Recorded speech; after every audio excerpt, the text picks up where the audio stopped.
Good morning everyone. Myam prabu jilengai me khomjari. Myam ai blog se hoji ayugni hoji nasi se yamna nusiba lumini abako. Adana si blog masa amtang kap kiya hina ko adum nasi se kari tawbono haido. Adogi myam hoji pudi kya tawre kari ai ngale. Usaga thugle kara ai kina tawre pung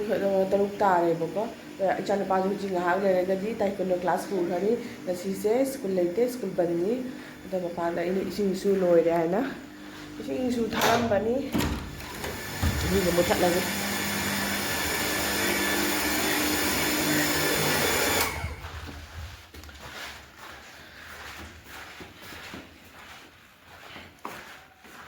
ising se tharam ba ising se loi ra ba अदो ma'am से इन यामना करो money है मरमदी ma'am से अखोगी लुहोंबगी anniversary नेबको अगे नुपागी अखोनी नतदी कना होइनी नत्रा अदो anniversary ने अदो सिदुम कई तौबा कमाय तौबदो दुम मैम द शेयर तौरके अदो हदक्ति जामना हिदोना करा तौबसु तौररो हिम सिंपल होइना युमदा दमाइना तौबसी हैदी तौगी हायदि खल्ली अदो कई कमाय तौबा हायदो दुम येमिनासी एग्जाम ना कसुम अतोपा कांगदी लेते या तौबगी दनि म्या मखाताना येमिनासी इचान पासी सिंजी ताइकोनो क्लास तोइनी मासे संगोम बितो बिथागा थाग्या ति गेम चाबा यारेबको अदो ना ममा थेंगे मा होदो पुसु या वारे लावा जसे वनिंग ले फम ओबसे सिगा सेंबीना लेरे नो मचा लाओ ने बाबा थेंगे इंगे खाली ला कोन से पिता पिया के से नाइ खरमा फजना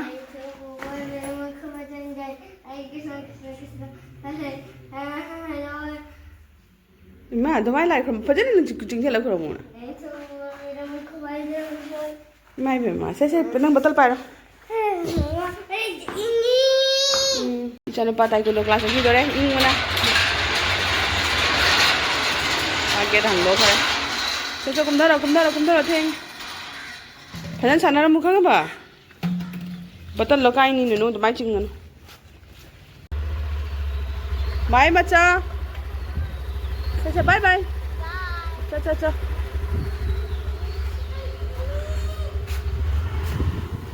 मैम आई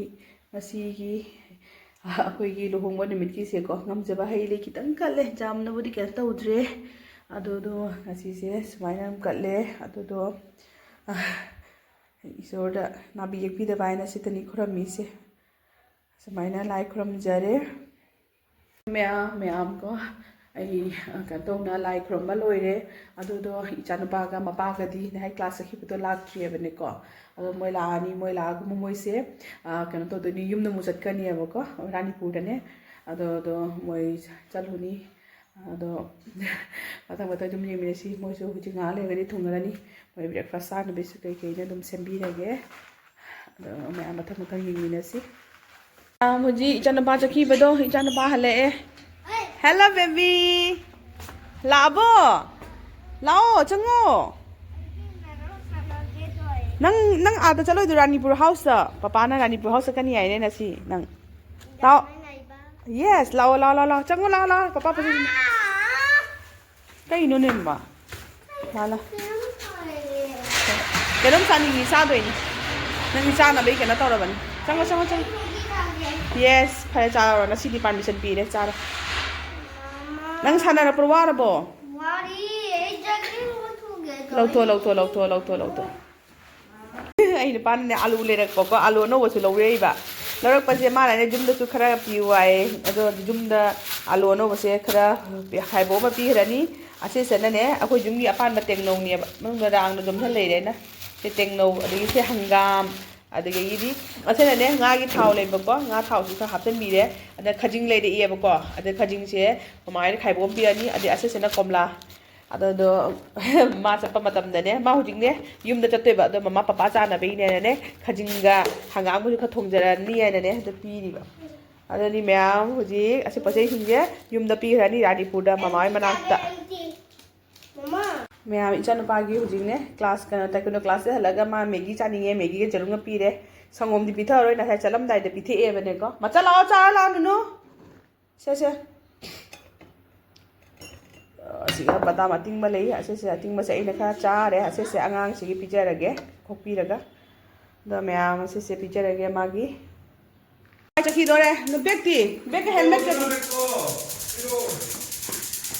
मोई ngатang जुमलोमदा चलुनी हजे अदा लरगा लाकनी से ए हेलमेट पुथरोके गाई मचादो इना चलनी है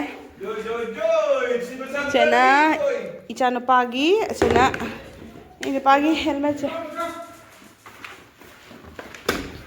se ai makut ka chikpi dri ne angang je oire mama sana makut chike lo ai hu ji sakhum dani ka tawre ka ya mapa ma chadi chakhare ko chakhare ado do hu ji se ai se sakhum dani hu ji sa ka thagat ke tawi sang thagat ke ado do moi se a ta buri kuine le roi ngatang num pachei hai di mama su ko ai hada ki weekend si jum chatre ado do mama su moi una boina ado ge di angang do sum pubi khare ado hu ji ai se sak thagat lage do kai ke tawni hai do tum yeng lage na si se ado myam dum share torake siga cheng myam ai siga cheng chamna lei re ba ko cheng se ngatal thagalani cham bai se pura body ka tawdri अदा check इसिंग दा हपचलगा का तौरे अदो सिगारी ने ने हंगाम चमथोम चानिंगे ने हंगाम से खरा का तौरे असिगना केनो तौनी करी है हंगाम मतोन सिंजु को जेगना nga amtang yaige kangsoi da thangna be ko hanga kangsoi sigi ko ado huji adi mapana chicken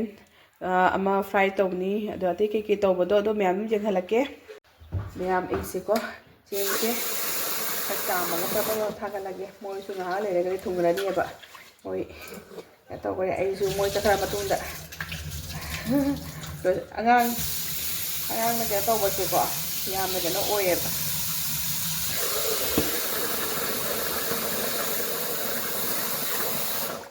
sing si sama thaga lage ado myam thamado yeng mi nasi myam ai huji rice cooker sa ke thaga le huji mathang dum yeng mi nasi la bo lao get hang daro hangam drabo tadi hango humang kare la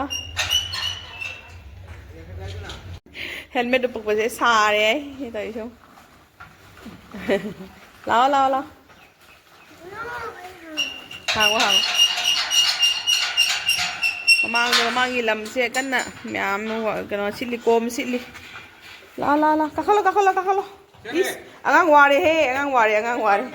no ase helmet ka kano ga losalo jacket ka se kai mama da pira okay give me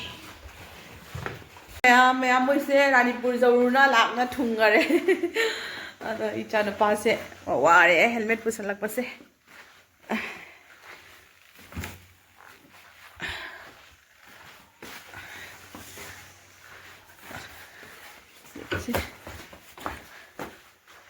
same थम्मागे noni ma'am मथंग num Jenga लक्के चाक सुसु लोरेक तोरे मपाना हुजिकती मा हुजिक chicken थोंगनी नसाइने अंगांगी ताइकुंडो चप्पा मतमदा लेरकपनियेबको नसाइ अदा लेरकपदो थोंगनी हुजि थोंमाइ सि दुम just ngoboi thongbai mehi ga yam hap to de mai to rani ado di ma'am ado sigana huji ai se jira se ngarang se phaudo ga kan to bane ba chale a se khambra ngarang phaudo na kang bane ba huji mu ne khang da kitang ngau tho ga ne kana to ge su ge takhai ge grind to ge do na tadi ne kitang ngau tho di manam nusi ba ma heli ba thak pada nani ma'am jengmina si sigana ai hangam kang soi do kam gare ai khang se di pura phajara bani se khang se dam siji na dre da dum sum bangau ba gi dam siji na re ma'am परे air bag अमा पीरे पोचै करी याव इनो खंगदे रानीपुर चलो nga yai ba kai ga o the ma'am ने जेंग हलके mama ना एकदम bag अमा पिक थन पोचै पीरे करी नो हाबे से करी नो जाव इसे जेंगे बबो ना ओ बबो ने पोचै मैम पीरे घी मैगी मैम दा ई शेयर तो के मथंग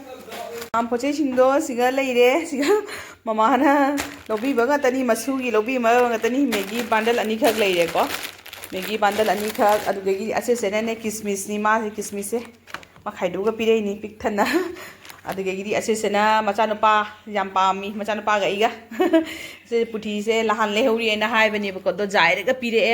असेना मसुनुपागी पापदा से ngौरगा pire aiga mapagadi chade bako ai nupagadi adodo angangi pire ni se baza tawraga adi asigana mana pachele nutrela ke ga su jira ga so hape khoi ma su kai no ne jira ga so hape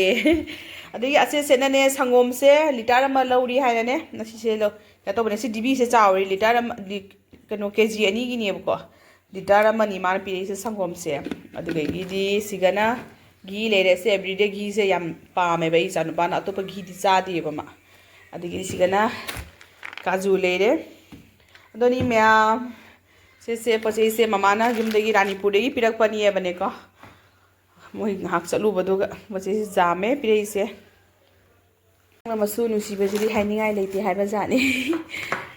ma'am से सेनी सिगा N आग लेरगा क्या तौगे इजेन तौगे आगांसे ma'am चाइनांग थोंग लोरे ma'am ngasi मथेल सिदी सिगा लेरे अहान बदे सिगी हाइरागे को खजिंग बोरा अमा लेरे को खजिंग बोरा अमा सिगा लेरे अदो मथंगदा सिगा हंगाम चमथोंग अमा लेरे अदो लोरेगा हंगाम अतोनगी सिंजू को अति कसुम हापते ओतंगागा मोरक तौर का हालगा तो तनी मेट को अदो लोरेगा सिगाना चिकन फ्राई अमा लेरे चिकन जे ड्राई फ्राई हाइतारे को जाम कनो तोबा आई मही का हमने खोना का तौरे दुम फ्राई होने का तौरे अदुगेगी सिगना इचानुपागी हवाई थोंबा को माई हवाई थोंबा मा अदोनी म्यांग असिगी मथेल से सुमाइनो ओइरे खजिंग बोरा अदुगेगी हंगाम समथोंग सिंजू को हंगाम मतन सिंजू चिकन थोंबा हाइदा थोंबा दुम हाइरगे ngौबा थोंबा अदो लोरेगा सिगना कनो हवाई थोंबा इचानुपागी अदो म्यांग सब्जी से आई चाक चाना तौरगे म्यांग मथंग मथंग दुम शेयर तौरके यंगमिनसी मैम हूँ चाक चाना तौरगे अहमद अने साई हंगाम समथोंग उठीबदो हंगाम समथोंग से चानिंगेबको मैकूगा सा याम हावे ले खजिंग बोरा को अदो मैम हूँ चाक चाना तौरगे को फजना को अदो मैम से लोरग मु मथंग मथंग दुम यंगमिनसी कई तौबन हाइदोगा हेलो मैम हुजिसे कनो होरेको नुथिन ओइसलगना नुथिन जे ngaki pure adum sanda adum tasale tapi tauna do ma'am नसिसे अखोगे एनिवर्सरी को एनिवर्सरी मैम प्रों खंगे तेगी दी को अदो खंगबदो मपानदी ngak थुगद्रबदी ओंदा हाइबनी अदो अइनबदी लोकसे थुंगले नातोंसु फुंगलेबको अदुदगी थोरोयेना हाइबदो मपा नुआइद्रे अदुदो मासे हुजिसे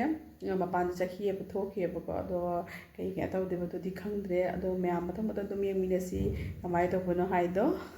तो मैम दा शेयर तौरके चही खुदिंगी दुम जहाब ओरसु मपान दुम ngatangi दुम थोबा गतो तौबेबको अदो हदक्ति थोक्त्रे थोकिंद्रे इसुको खसा अतम फुलिसुं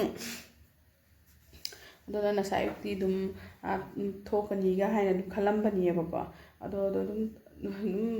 थेंगेला कनो ओइसलागा दुम तांजलेबनिको अदो मैम थोक्ति थोरोय अदो मैम मथम मिमिसी कई तौबनो हाइदो अदो नि इचन पास मपानदा पुथरोगनि मासु बो थुंदोनि हेंगसु स्कूल लेबनिनाको अदो थोरोयगे हसिसे अदो माबदि हाक थोखी अदो मा कई तौबा हाइदो मिमिनसी मैम मैम अ पाथोरोना हाइबदोको अखोय दाबितमना माना मा खाली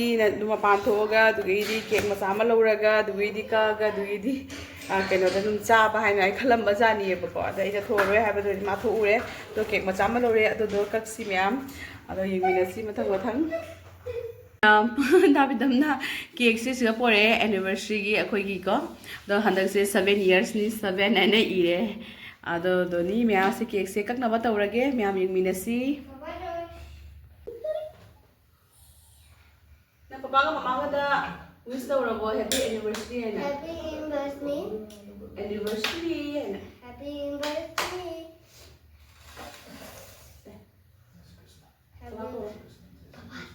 रेडी 1 2 तौरो लो तौरो ना Happy anniversary. Papa, Mama. Happy anniversary, Papa, Mama. Oi! Así. Ika. Nangka. Así se pakai pido. Pakai video nanti. Macam mana kau? Papa mana? Mana mau ika ke? Ah, aku mau. Kau. Ah. Bây giờ phải mà sao anh đi vậy sẽ? Noi bani caro, papa di tani. Papa di sweet sabe. How bra? Yummy bra? Se. Mama, ada pamer cream masih. Red cream. Itu baik macam mana ada? Mama saya pamer cream. Mami, Ada cream. ciao. Tani cream masih. Ada ni kim sẽ.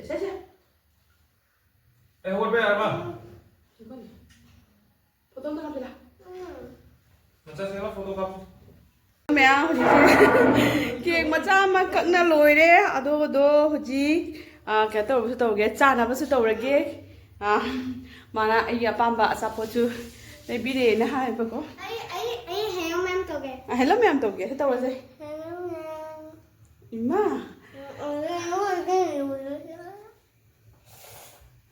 dori ma'am ado ma'am mata dum yang minasi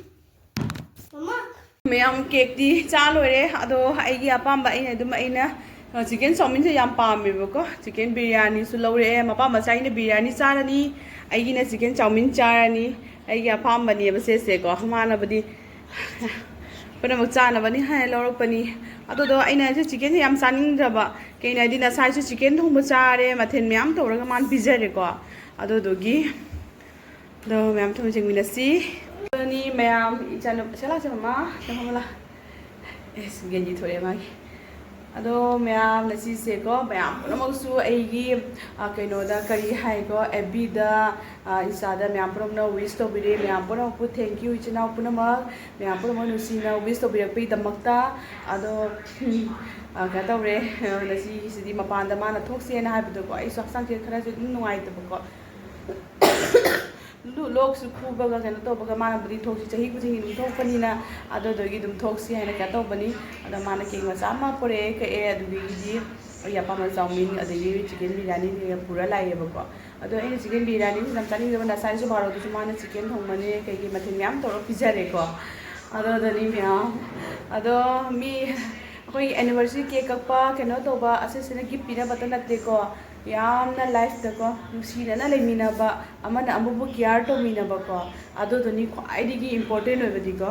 अदोदना म्या पुरमक्सु नुसीना अमना हाइबा अमना care तो understanding लेनाबा असेसेनी ला पुसिदा दरकार होइसेको पैसा पाबा इना खुनबना केसुम कइनो नते अदोनी ma'am अदो मैं असे हुजिसे चानब तौरगे नुधांगसु दुम ओहलनी कइनादि